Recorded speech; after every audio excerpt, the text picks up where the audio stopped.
비트코인 자체가 앞으로 더더욱 많은 기관과 국가 단위로의 채택이 있을 거라고 봐요. 이제 앞으로 비트코인뿐만 아니라 뭐 이더리움을 필두로 한 많은 알트코인들 역시 다시 한번 올타임 하이 신고가를 갱신하는 그런 한 해가 되지 않을까.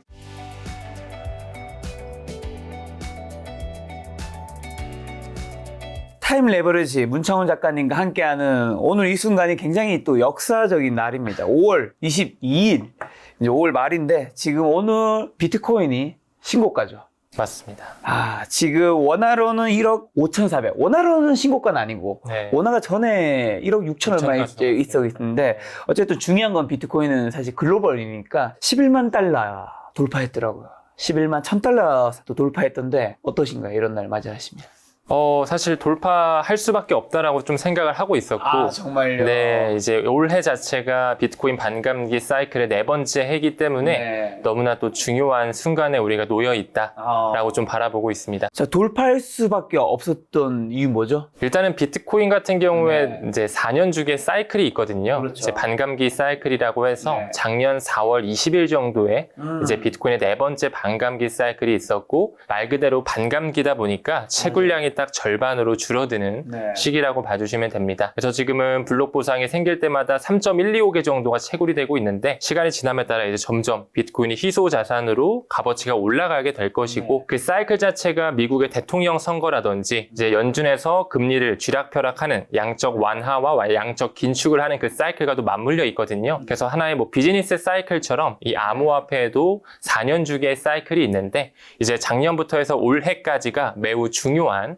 4번째 반감기 사이클이기 때문에 이제 앞으로 비트코인뿐만 아니라 뭐 이더리움을 필두로 한 많은 알트코인들 역시 다시 한번 올타임 하이 신고가를 갱신하는 그런 한 해가 되지 않을까 바라보고 있습니다. 반감기 얘기해 주셔서 제가 또 찾아보니까 비트코인 가격이 이제 반감기 때 많이 급등을 하는데 그게 바로 막 급등한다기보다 작년 4월이었으면 그게 한 1년 정도 지난 올해 6월부터 12월 이 사이가 정말 가장 크게 오르는 시기다. 역사적으로는 그런 패턴이었다라고 하던데 그게 맞는 얘기예요?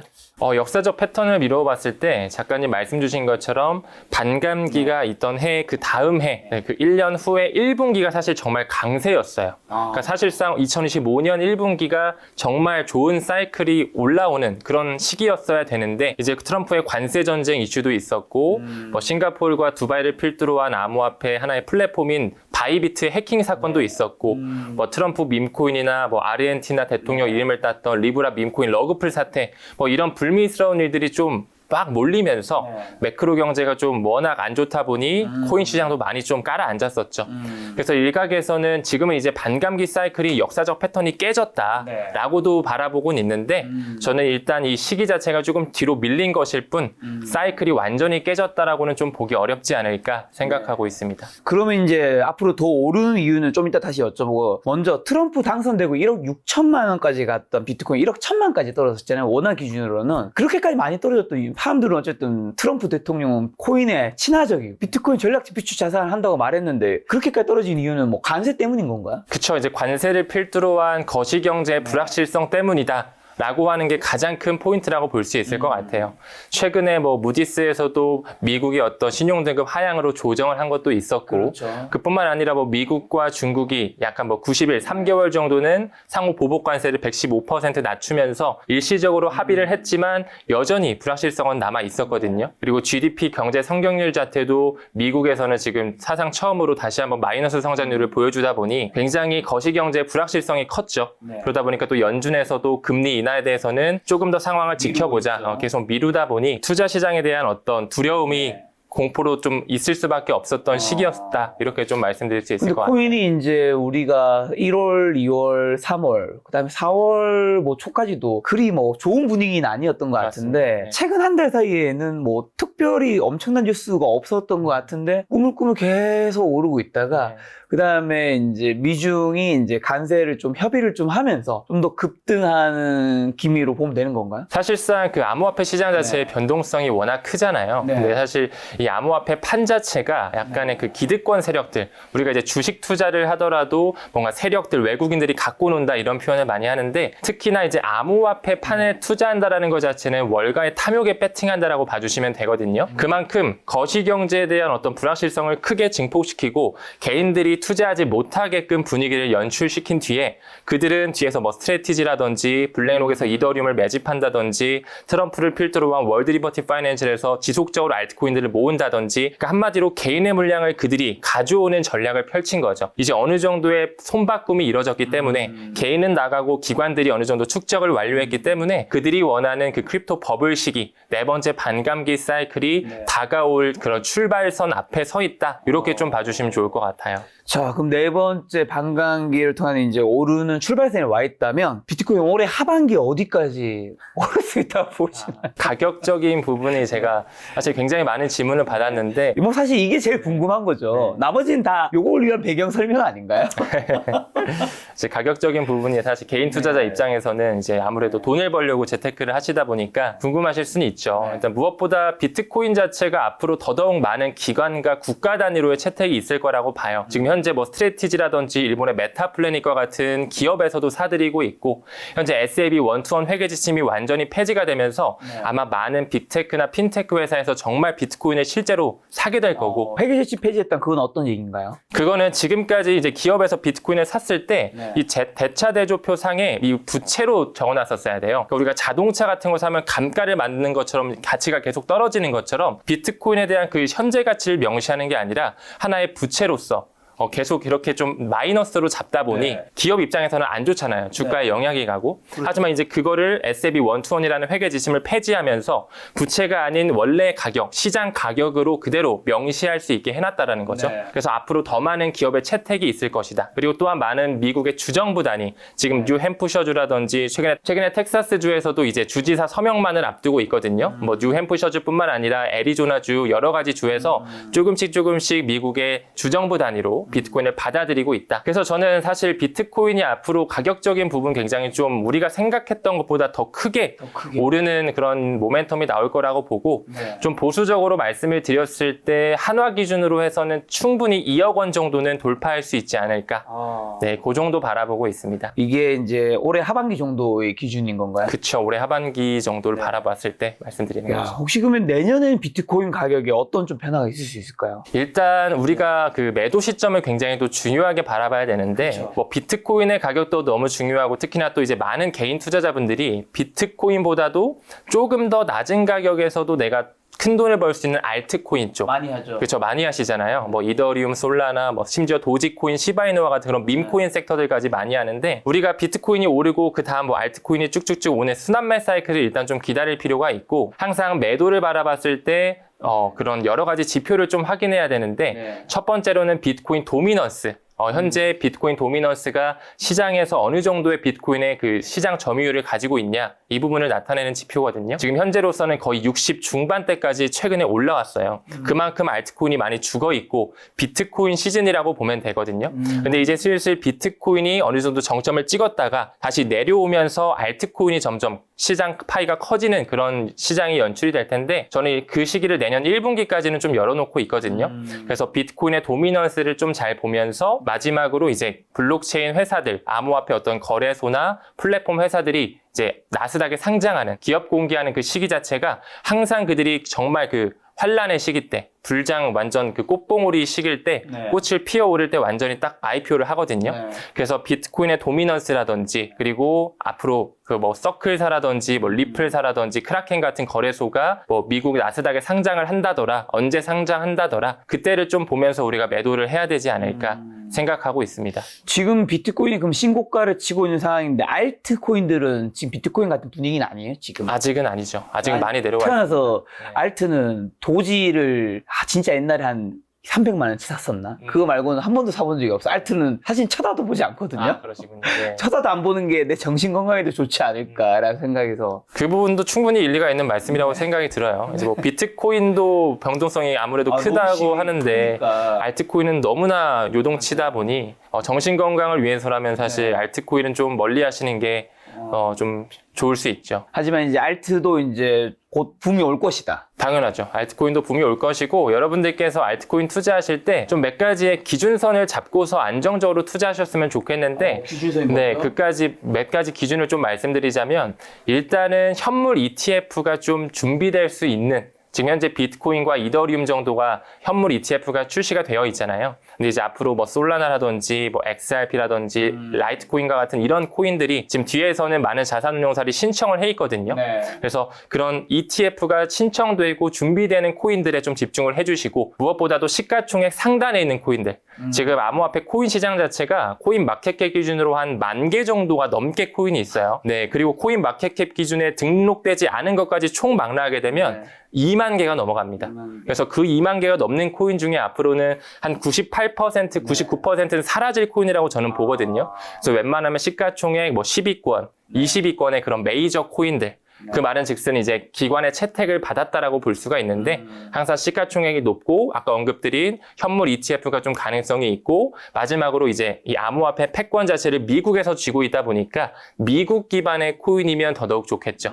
그래서 이런 식의 어떤 조건들을 좀 보시면서 안정성을 겸비한 앞으로 끝까지 살아남을 수 있는 그런 알트코인에 투자하시는 게 건강하다라고 생각합니다. 작게는 10위권, 많게는 20위권 내에 이제 알트코인을 사라고 말씀해 주셔서 알트코인이 그럼 99%는 쓰레기라는 의견들이 있는데 그거에 되게 공감하시겠네요? 네, 저는 공감하고 있고 앞으로는 뭐 10위, 20위뿐만 아니라 제가 봤을 때는 한 100위 안에 있는 친구들 빼고는 많이들 사라지고 없어지고 법과 제도가 생겨나면서 다 철폐당하는 그런 시기가 이번 사이클과 다음 사이클 이제 시간이 지남에 따라서 점점 약간 물갈이가 된다라고 하잖아요. 그런 시기가 올 거라고 봅니다. 자, 그럼 다시 비트코인 좀 돌아서 비트코인 가격이 앞으로 금의 시가총액을 넘어설 수 있을까요? 저는 무조건 넘어설 수 있다라고 봐요. 금 가격도 사실 요즘 너무 많이 올라서 가격 차이가 사실 더 벌어지긴 했잖아요. 맞습니다. 네. 지금 현재 금의 시가총액 자체가 한 22조 달러 정도 되고 비트코인 같은 경우가 이제 오늘 신고가를 좀 넘으면서 2조 달러 좀 넘어가거든요. 10배. 거의 10배 정도 차이가 나요. 원래 한때는 한 7배 차이 정도였던 것 네, 그래서 지금은 최근에 이제 작가님 말씀처럼 금이 많이 올라가서 지금 시가총액 기준으로 벌써 10배나 차이가 나는데 저는 앞으로 10년 뒤, 20년 뒤를 바라본다면 결국에는 그 실물 금을 비트코인, 온라인 금, 디지털 골드 자체가 완전히 그 자리를 섭렵하면서 새로운 그런 클래스, 자산 클래스로 더더욱 인정받을 것이다. 이렇게 생각을 하고 있어요. 이렇게 비트코인의 가치를 의심하지 않는 뭔가 작가님만의 이유는 뭔지라 비트코인의 적정한 가치를 확인할 수 있는 방법 뭐 이런 거 뭘까요? 사실 가치를 측정할 수 없다고 많은 사람들이 생각하잖아요. 네. 그리고 뭐 빵원이 될 수도 있다. 뭐 그다음에 뭐 빌 게이츠를 비롯해서 쓰레기다.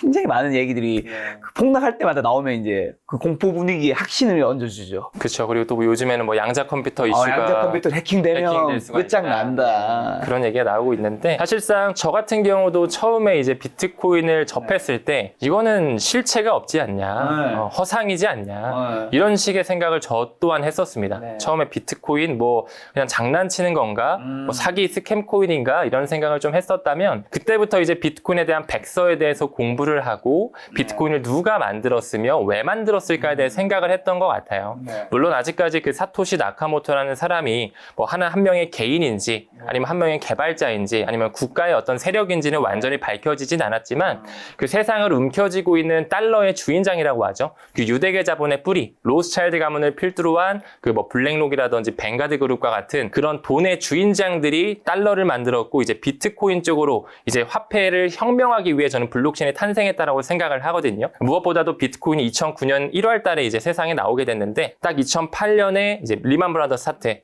서브프라임 모기지 사태가 터지면서 더 이상 우리가 중앙은행을 믿을 수 없다. 이제는 뭔가 중개인을 거치지 않고 P2P로 사람 대 사람이 피어-투-피어 서비스로 돈을 옮기게끔 하기 위해 비트코인을 탄생시킨 거죠. 그러면서 이제 많은 어떤 채택도 있었고 반감기도 지나가면서 여러 가지 우여곡절과 퍼드성 뉴스와 뭐 워렌 버핏이 말하는 뭐 비트코인은 쓰레기다, 뭐 여러 가지 이런 설이 막 돌았는데 지금 현재로서는 일단 하나의 자산 클래스로 인정할 시기다라고 저는 생각을 해요. 일단 무엇보다도 미국에서 현물 ETF가 뚫렸다라는 것뿐만이 아니라 지금 현재 많은 국가 단위와 기관 단위에서 비트코인을 받아들이려고 하고 있고 지금 현재 미국을 주도하고 있는 트럼프 행정부 역시 비트코인을 어떤 비축 자산으로서 받아들이겠다. 뭐 그뿐만 아니라 뭐 스테이블 코인도 발행하고 있고 트럼프 일가를 통해서 디파이 생태계 하기 위해서 월드 리버티 파이낸셜도 지금 계속 성장시키고 있고 또 채굴회사도 만들고 그러고 있잖아요. 그렇다 보니까 앞으로 비트코인이 더더욱 많은 기관과 국가 단위의 채택이 되면서 결국에는 저는 지금 그 IMF에서 국제통화기금에서 SDR이라고 하죠. 그 특별통화인출권, 지금 실물금이라든지 뭐 달러를 필두로 한 5대 기축통화라든지 미국의 국채 이런 안전자산들이 들어가 있는데 결국에는 거기까지 편입이 되면서 국가 단위의 포머를 일으킬 수밖에 없는 자산, 새로운 디지털 골드의 자산, 경제 패러다임이 이제 실물 경제에서 디지털 경제로 바뀌어가면서 하나의 온전한 가치 저장 수단이 될 것이라고 좀 확신을 하고 있습니다. 국가 단위의 포모. 근데 사실 개인 단위의 포모는 한국인분들 많은 분들 공감하실 게 이게 몇 년 전부터 겪었잖아요. 네. 근데 국가 단위 포모까지는 사실은 이제 우리가 안 겪어본 시대인 거잖아요. 그렇죠. 아직까지는 그렇죠. 네, 왜냐면 아직 다른 국가들에서 뭐 사고 있고 막 공식적으로 하고 있는 국가는 거의 많지는 않으니까 국가 단위 포모가 진짜 오게 된다면 이 비트코인 가격은 엄청나게 더 많이 오를 수 있는 걸까요? 물론입니다. 더 많이 오를 수 있고 사실 우리나라의 국민연금 같은 경우만 하더라도 뭐 비트코인을 직접적으로 사진 않았지만 간접적으로 사잖아요. 그렇죠. 간접적으로 뭐 코인베이스라거나 뭐 스트래티지의 주식을 작년 재작년에 샀잖아요. 뭐 스위스의 중앙은행도 지금 최근 들어서 계속 사고 있고 노르웨이 정부에서도 사고 있고 무엇보다도 미국과 중국의 정부에서도 지금 뒤에서는 꾸준히 모아가려고 하는 스탠스 그리고 스트래티지라든지 아까 언급드렸던 채굴 회사들 있잖아요. 미국의 거대 채굴 회사들 그들의 뿌리가 다 아까 언급드린 그 뭔가 달러의 주인장들 로스차일드 가문이 이끌고 있는 그 뭔가 그림자 정부라고 불리는 그들이 다 모아가고 있기 때문에 앞으로 비트코인은 더더욱 많은 개인과 기관과 국가 단위의 어떤 그런 포모의 시기 저는 빠르면 이번 사이클에서부터도 충분히 올 수 있는 그런 시기라고 생각합니다. 그럼 국가 단위에서 생각했을 때 사실 트럼프 안 여쭤볼 수 없는데 많은 분들이 알고 계시는 트럼프의 비트코인 전략적 비축 자산 이 큰 그림은 좀 어떻게 되고 미국 정부가 한가해서 말하는 비트코인을 통해서 부채를 줄이는 목적으로 사용할 수 있다. 이게 진짜 목적인 걸까요? 사실상 트럼프가 지금 비트코인을 받아들이려고 하는 것 자체는 이제 디지털 경제를 준비하는 과정이라고 좀 봐주시면 좋을 것 같아요. 지금까지 우리가 뭐 인터넷 닷컴 버블을 2000년대 초반에 봤고 이제 또 스마트폰의 혁명으로서 3.5차 혁명, 이제는 4차 산업혁명을 준비하는 과정에 있거든요. 그 부분에서 이제 도널드 트럼프가 그의 문명을 받아들이면서 크립토 차르부서라는 걸 만들었죠. 이제 블록체인과 인공지능 이 두 가지 혁명으로서 새로운 하나의 또 기득권적인 어떤 부분을 이 미국에서 취하려고 비트코인을 또 받아들이고 있는데 앞으로도 이제 미국뿐만 아니라 전 세계적으로 이 블록체인 생태계를 받아들이고 법과 제도화가 생겨나고 스테이블 코인들도 완전히 이제 규제가 생기면서 여러 가지 이제 암호화폐들의 유틸리티가 커지는 그런 생태계로 갈 것이라고 생각을 합니다. 네, 그리고 작가님 질문 주셨던 비트코인으로 미국의 국가 부채를 해결할 수 있다라는 것은 사실상 현실적으로는 불가능합니다. 네, 왜냐하면 지금 현재 비트코인의 시가총액 자체가 아까 언급드린 것처럼 2.2조 달러 정도가 되거든요. 근데 지금 미국의 국가 부채는 36조 달러를 넘어갔습니다. 그 말은즉슨 미국에서 만약에 뭐 100만 개든 200만 개든 비트코인을 많이 가지고 있어서 비트코인 가격이 10배가 오르고 20배가 오른다 한들 그래봤자 이 미국의 국가 부채의 30% 40% 정도밖에 안 되기 때문에 현실적으로 그런 가격만 오른다고 해서 완전히 국가 부채를 해결할 수도 없는 실정이고 심지어 미국 국가 부채 지금 현재 뭐 국방비까지 넘어가면서 이자 지출 비용이 상당하잖아요. 그러다 보니까 더더욱 이 비트코인 자체는 국가 부채를 해결할 수 있는 솔루션은 아니다라고 좀 말씀드릴 수가 있을 것 같아요. 그리고 무엇보다 비트코인 자체가 또 탈중앙화적인 성격을 가지고 있기 때문에 그들이 모든 비트코인을 다 섭렵할 수는 없는 거잖아요. 개인들도 비트코인을 가지고 있을 수 있다 보니 비트코인으로 완전히 미국의 국가 부채를 해결한다라는 건 사실상 뭐 수치적으로나 물리적으로나 가능성이 매우 희박하다라고 말씀드릴 수 있을 것 같아요. 너무 지나친 낙관론일 수도 있겠네요. 네, 맞습니다. 그리고 또 트럼프 일가가 비트코인 채굴업체인 아메리칸 비트코인을 출범했는데 알트코인 투자부터 채굴까지 다양한 거 하고 있는데 이런 행동 어떻게 보시나요? 일단은 이제 완전히 암호화폐 생태계를 받아들이려고 하는 거죠. 받아들이려고 하는 거고 크립토 차르부서뿐만 아니라 지금 미국의 상무부 장관이라든지 재무부 장관 역시 비트코인 현물 ETF를 직간접적으로 투자하고 있어요. 특히나 상무부 장관인 하워드 러트닉 같은 경우는 그 아들이 아들이 이끌고 있는 켄터 피츠제럴드라고 하는 투자 회사가 있거든요. 네. 테더라고 많이 들어보셨죠? 네. USDT를 찍어내고 있는 회사인데 그 테더의 대주주이기도 합니다. 그러니까 그만큼 친암호화폐 인사들이 트럼프 행정부의 임원급으로 다 앉아있다라는 거고, 그 트럼프가 미국의 대통령을 만들어준 회사들이 바로 리플이라든지 코인베이스라든지 서클과 같은 암호화폐 회사들이 로비를 엄청나게 해놨기 때문에 그들의 영향력 하에 지금 암호화폐 생태계가 준비되어지고 있다. 그렇기 때문에 트럼프도 뭐 월드리버티 파이낸셜, 뭐 트럼프 밈코인, 멜라니아 밈코인도 찍어내고 있고, UST1이라고 하는 스테이블 코인도 지금 발행하고 있고, 아들들이랑 같이 아메리칸 비트코인이라고 하는 채굴 회사도 만들고 있고, 굉장히 친화적으로 가고 있는 거거든요. 그래서 앞으로는 더더욱 법과 제도가 만들어지고 SEC에 대한 기조 변화, 지금 신임 위원장으로 폴 애킨스가 완전히 취임을 하게 됐는데 이제 점점 증권이 아닌 상품으로 간주가 되면서 완전히 활성화되는 생태계가 커지는 그런 과도기 시점에 있다라고 좀 보시면 좋을 것 같습니다. 근데 트럼프가 코인에 관련된 정책이나 뭐 하는 행동들이 뭐 괜찮은 것도 있지만 대부분 좀 정상적이지 않은 것들도 많잖아요. 자기네 일가의 그 코인을 찍어낸다든가 뭐 기타 굉장히 이해관계에 겹치는 것들이 사실은 우리 입장에서 이해가 안 되는 것들이 많은데 이게 어쨌든 우리 모두가 정상적이진 않다고 생각한단 말이죠. 그 다음에 대통령이 누가 되었을 때 트럼프처럼 코인에 친화적이고 이해관계 상충되면서 막 하지는 않을 거란 말이죠. 대통령이 어쨌든 임기라는 건 정해져 있으니까 트럼프가 끝나면 이게 코인 자산에 또 굉장히 악영향일 수도 있겠네요, 당연히. 아니요. 저는 그렇게 보진 않아요. 네, 오히려 지금 도널드 트럼프가 대통령이 됐잖아요. 근데 만약에 트럼프가 안 되고 민주당이었던 카말라 해리스가 됐었다라고 해도 지금처럼 암호화폐를 비축으로 하겠다, 아니면 뭐 채굴 회사를 더 키우겠다, 시키겠다 등등의 친크립토적인 법안들을 많이 냈을 거라고 봐요. 왜냐하면 그만큼 암호화폐에서 로비 단체로서 민주당뿐만 아니라 공화당 격렬적으로 지원하고 있었기 때문에, 그리고 그 거대 기득권 세력들이 과거부터 비트코인을 만들어왔던 것 자체가 이제 이 경제에 대한 패러다임을 바꾸려고 하는 과정이기 때문에 이거는 역사적인 하나의 흐름으로 저는 바라보고 있습니다. 그래서 트럼프가 꼭 아니었어도 저는 이런 시기가 왔을 거라고 보고, 다음 대통령 선거가 누가 됐든 간에도 더더욱 암호화폐 생태계는 커질 수밖에 없다라고 봅니다. 또 이 큰손들, 기관에서 코인을 사고 있는 것도 굉장히 중요할 텐데, 비트코인 큰손이라 불리는 뭐 스트레티지라든가 뭐 캐시우드라든가 뭐 기타 그런 분들은 지금은 코인을 사고 있나요? 팔고 있나요? 공격적으로 사고 있습니다. 공격적으로? 네, 최근까지 암호화폐 시장 굉장히 안 좋았잖아요. 거시경제 불확실성이 컸어가지고 많은 개인들은 좀 빠져나가고 패닉셀하는 분들이 많으셨는데, 요즘 코인 얘기도 개인들은 최근에 별로 하지 않았어요, 사실. 맞습니다. 거의 안 하셨을 거예요. 조회수도 별로 안 나오고. 네. 근데 이제 그만큼 개인의 자금이 빠져나간 대신 뭐 스트레티지나 뭐 캐시우드라든지 메타플래닛 그런 회사에서는 공격적으로 지금 지속적으로 매입하고 있기 때문에 이제 불장을 어느 정도 기다릴 준비를 완료하고 있다, 완료 상태이다라고 보시면 좋을 것 같습니다.